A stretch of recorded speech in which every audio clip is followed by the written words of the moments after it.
Welcome to Counterspin. I'm your host, Carol Off. While the United States and Europe squabble over war plans for Iraq, countries in the Middle East are wondering what will be their fate in the coming months. What is the United States planning for the region? In neighboring Iran, another country the United States says is part of the axis of evil, both the government and the public ponder, will they be invaded next? In Saudi Arabia, the Crown Prince talks openly about growing public dissent in his dictatorship. Can the monarchy keep control? Turkey has elected a popular new Islamic government that came to power promising opposition to a U.S. invasion. But now Turkey may be part of the U.S. plans.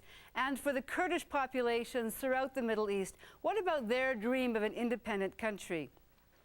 The United States is promising the moon to those who come on side with their war plans, all in an effort to defeat Saddam Hussein. But how will the map of the Middle East change, and who will be in charge? To debate the regional implications of war in Iraq, I'm joined by Nader Hashemi, a graduate student in political science at the University of Toronto, Mustafa Koc, a professor of sociology at Ryerson University, Sharif Behruz, director of public relations for the Democratic Party of Iranian Kurdistan, and Handi Loubani, a doctoral candidate in sociology at York University. Welcome to all of you, and I'm glad that you could all be in Toronto today. Thanks for the invitation. I want to, first of all, make there's an article that Charles Krauthammer, the American conservative columnist, wrote the other day, saying that the pending war is not about oil, it's about bringing democracy to the whole Middle East. And I want to know from you, first of all, Sharif, if you think there's any truth to that. Well, if you look at it from a Kurdish perspective, things look different. First of all, that Kurds have been oppressed in the region by all the countries in the region. And from the Kurdish perspective, a country, in this case Iraq, being targeted by a different country, in this case the States or Western Europe, then the whole picture looks different from what the perspective in the Middle East will, let's say, from the Turks or the Arabs will look like. So in this case, Kurds definitely would like to regime change in Iraq. And in this case, and they would like to see that regime change through multilateral or somehow through a UN avenue. If that doesn't work out, then definitely, by all means, they would like to have Saddam gone from power. In this case, the United States, if happens to do it alone, they will agree with it. And whether having Saddam removed by the States will bring democracy or peace in this case.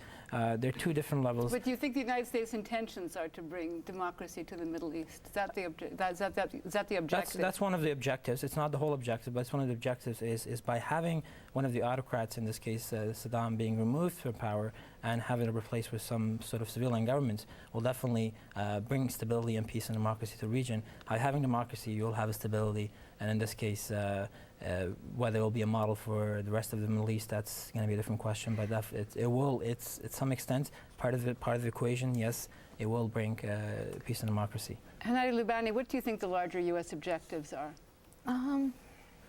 Definitely not democracy.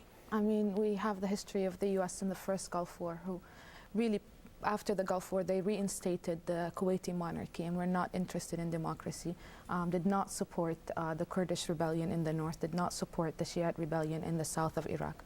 I think that we'll be really mistaken if we think that the U.S. is interested in democracy, and we'll be really mistaken if we think that the U.S. is only interested in oil. So what are the objectives? I think the objective is actually to redraw the map of the Middle East in a way that is more favorable to the American interest in the region.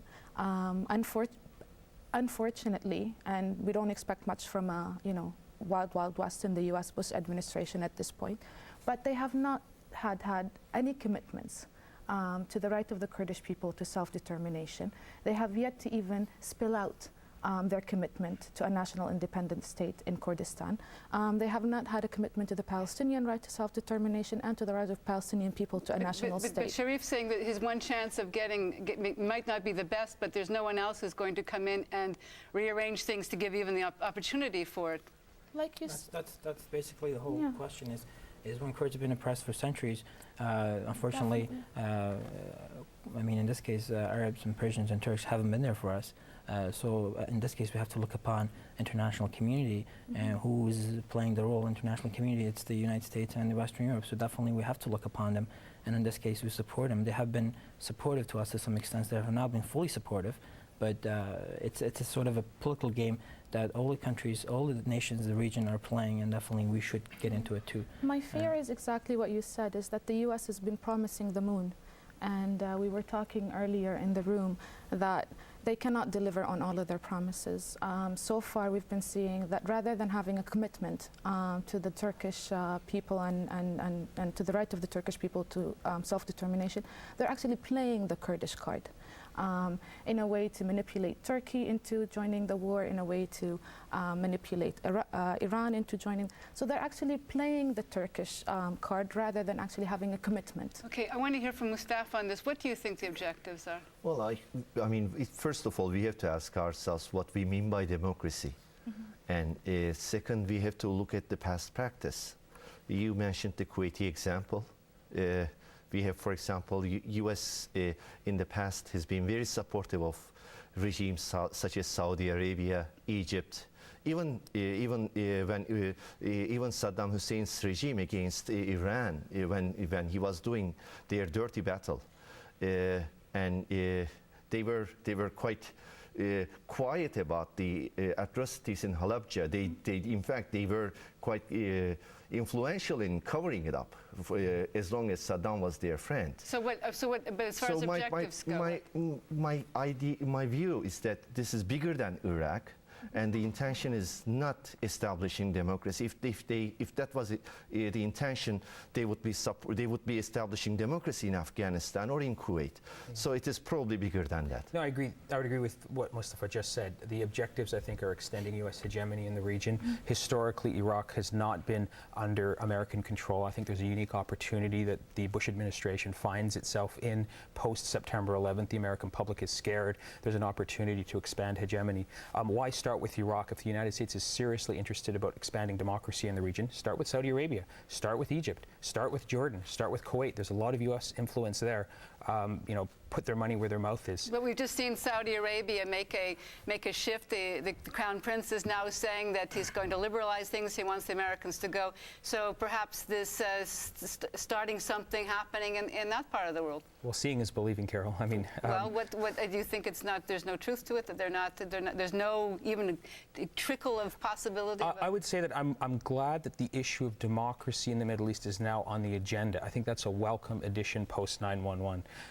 In terms of the public debate, in terms of the international debate, the Middle East is crying out for democracy. I don't think it's going to come as a result of the Bush administration.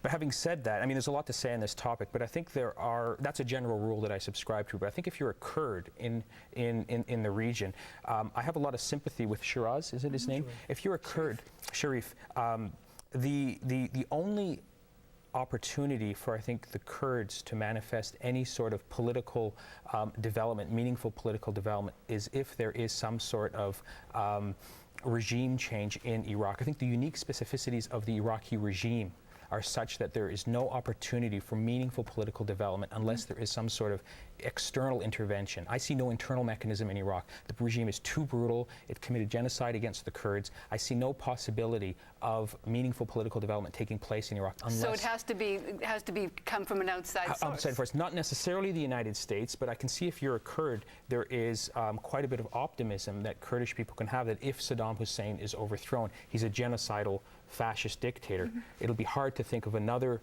post-Saddam ruler to be as genocidal as he was. Perhaps there's room for optimism. But Sharif, isn't that the situation that the United States might start something, start the ball rolling for whatever its objectives are, start the ball rolling, and then there'd be some advantages there for Kurds and other populations seeking democracy? Well, definitely. I mean, the United States is not going to go solely for peace and democracy. I mean, this is not the sole objective in this case, as we said, we argued before.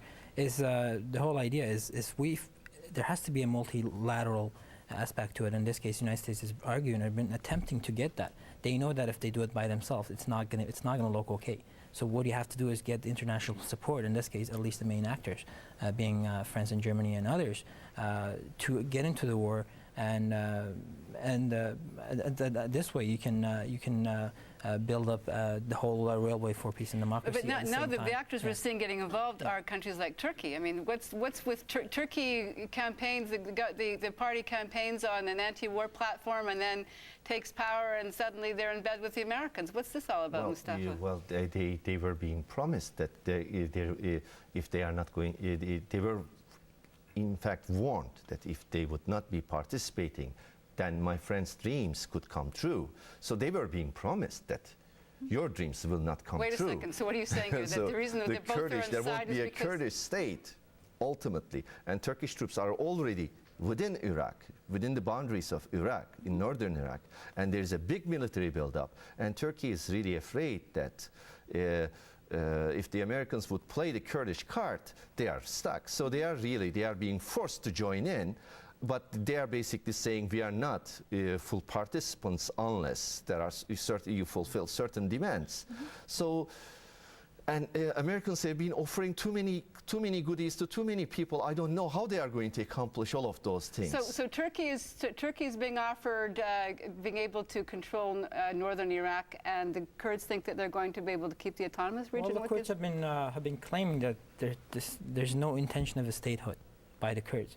What the Turkey is sort of mainly concerned about, if the Turkey sees a self-government within a federal Iraq by Kurds, Turkey is somewhat concerned that this will spoil into its own region, which has about 20%, 15-20% Kurdish population. That's going to be upsetting to Turkey. At the same time as if the northern Iraqi oil fields, if the Kurds can control that oil fields, definitely it's a lot of influence in the region, and it's a lot of who's going to control it? Well, that's the whole issue of why Turkey is getting. It's not because Kurds have been promised an independent state. It's because Turkey is concerned that if any war attack happens in Iraq, the first thing the Kurds will lose is control of oil fields. And the principal oil fields are in the area that the Kurds are probably like Kurdish. So that's the very main concern of Turkey. It's not that the Kurds will have their own have been promised an independent state. It's just because Turkey is concerned that these oil fields will be used by Kurds, sort of like a playing cards in the future game. So, and this is the whole concern. The lessons of history. I mean, like, we're sitting here and we're talking. It reminds me completely of the British when they promised Israel in the Balfour Declaration an independent, a nation state in Palestine, and they promised King Faisal an Arab state.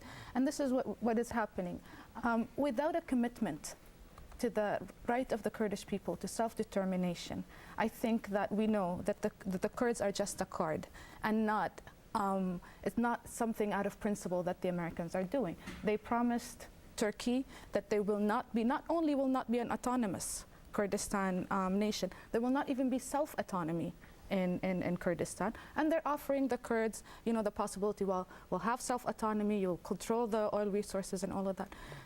I think what is very important to realize is that this war is incapable. The Bush administration is not only not interested in delivering democracy, it's incapable of delivering democracy in the Middle East. If you take the example of Jordan, for example, who's the only Arab country that has a free trade agreement with the Americans, they have not been able to deliver on the promises of democracy and prosperity and development via free trade agreement, let alone deliver on these promises via a war. All right, we have to take a short break right now. We'll come right back after this. Don't go away.